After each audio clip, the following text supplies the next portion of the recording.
Ooh, so many guillotiners. The heck is a guillotiner?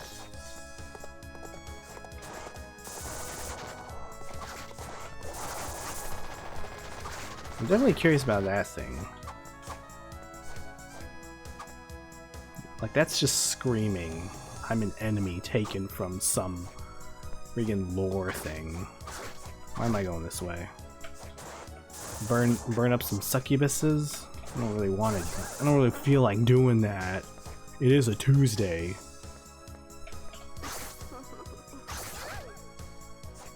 Roasted succubus? Roasted suck. So yeah, when she says the center, she means that little area in the center. A little garden place.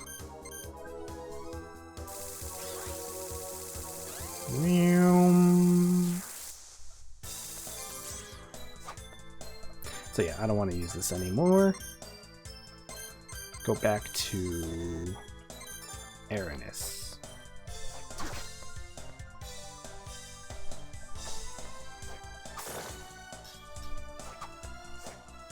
And I guess we can say hello to Yoko. Welcome back. By the way, it appears as if Arikado came too. Yeah, he said he's here to keep an eye on me. I thought he was supposed to be guarding Mina. That's what I thought too. That's why I came here feeling confident. Well, since it is him, I doubt there would be any problems. But his being here must mean his situation is very serious. He lectured me to behave. I don't blame him. I would rather see you go home too. But I understand that. It's not a bad thing to rely on the help of others. Don't try to carry the burden yourself. That's why we're all here. Thank you. Wholesome. Yeah, so I need a Gaben. Or a Gaben. Gaben.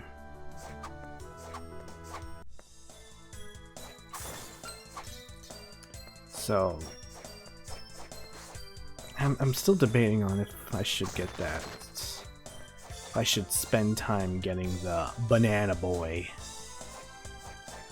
Like, it is a very large area that's blocked off by him. I mean, I guess I could. Why not? Before we face off with Celia, or you know, whatever she plans to do. Let's see if we can get that ape soul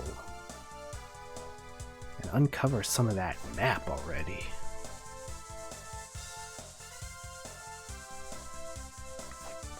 Gotta raise that bridge because I gotta get under and over. What have we here?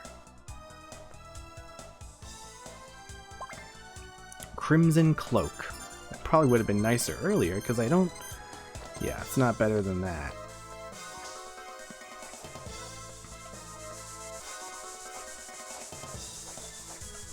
Get away. Get away!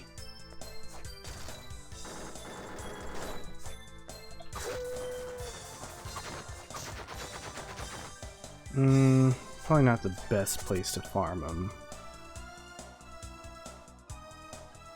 You just hanging up here, little puncher boy? Heart pendant. Wow.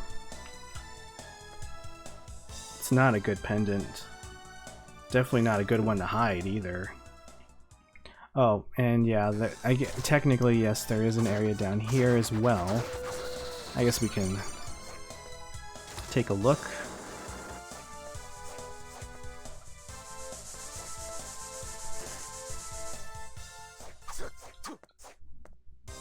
This was the area that was locked by the ice, which we can now go through.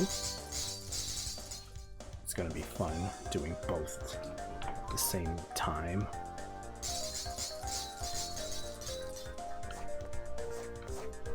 I'm so glad they didn't continue doing this.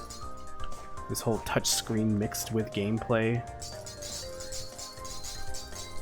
Because, you know, It was difficult then, and it's difficult now. It's just not intuitive. It's unique, it's gimmicky. That's it. Yeah, combat knife, garbage, not even gonna bother looking at it. And a mirror with a rosary. Probably not as garbage, but I think it's pretty bad. More intelligence. Yeah, that's it. Worth? Nope. Absolutely not. And now I have to head back with all the ice spawned back again. Isn't that great?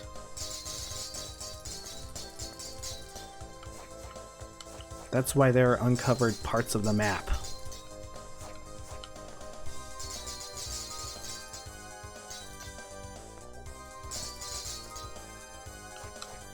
Ugh, this is so weird. Thankfully, there's no more ice. Thankfully, the ice is only relevant in one part of the game. Literally, these boss souls are strict story progression souls. Like, ice literally doesn't show up anywhere else in the game. Besides that lab. Skeleton ape. Alright, probably the best area to farm them is going to be in that the little garden place.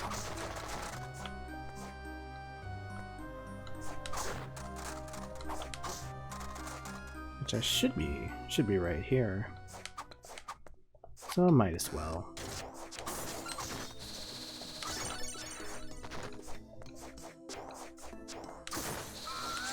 Alright guys, don't be giving me all your souls. I need the ape. I need the ape soul. I mean, I could just do it here as well. Doesn't really matter. Although there is 2 of them up here, which should be better.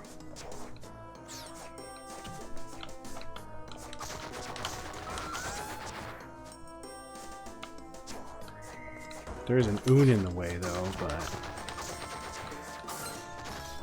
it's fine. This is not the best place to fight them. They throw their barrels and then there's the freaking Oon.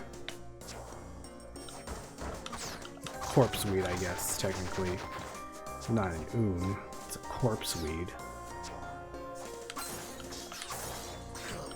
I don't know what an Oon is. It's just what they're called. The plants. Hey, the Catalpa has dropped milk. That's cute.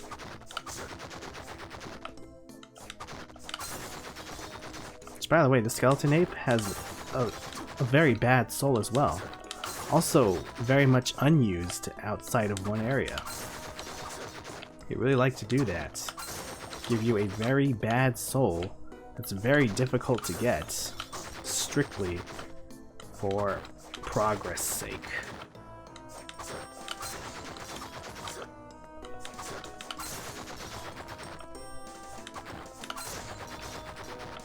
Yeah, it's a 3-star too, so this is gonna be a long one.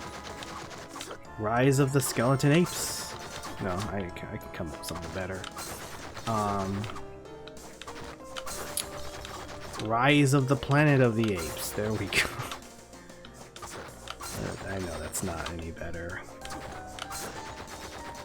I just want to tie up these loose ends. Not before the game ends, but, you know, before I progress. I mean, we already witnessed a bad ending.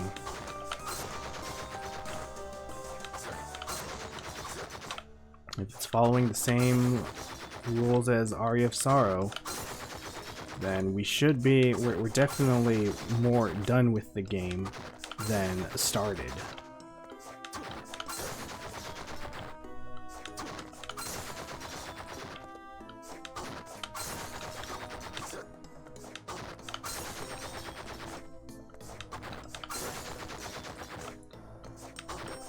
Oh, I'm getting kind of tired of playing this game all day, to be honest.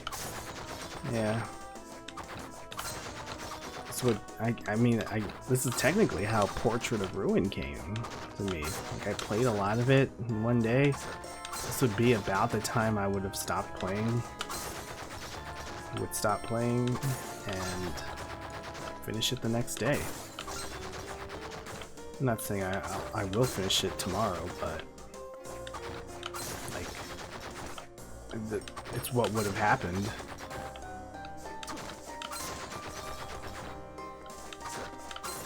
I just find it interesting how when enemies kind of like die normally, they just kind of burst into flames.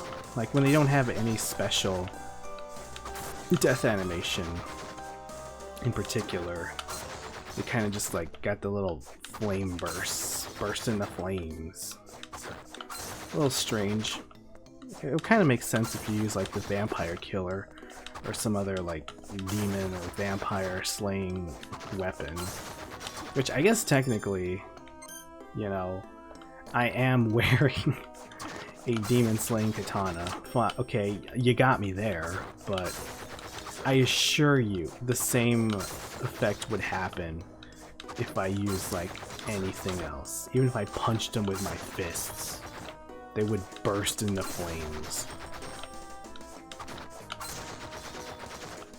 It's kind of, you know, you play a game for so long, you kind of just let things, you know, become the new norm.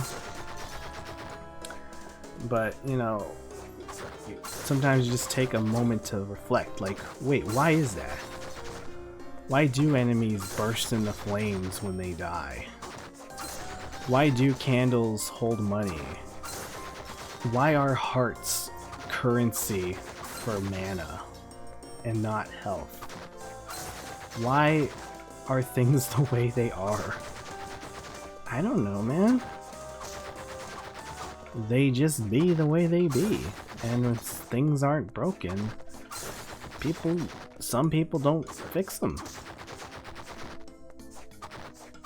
And that's good. Unless you're Konami, in which case, you know, if things aren't broken, you could always ditch them in an effort to make more money.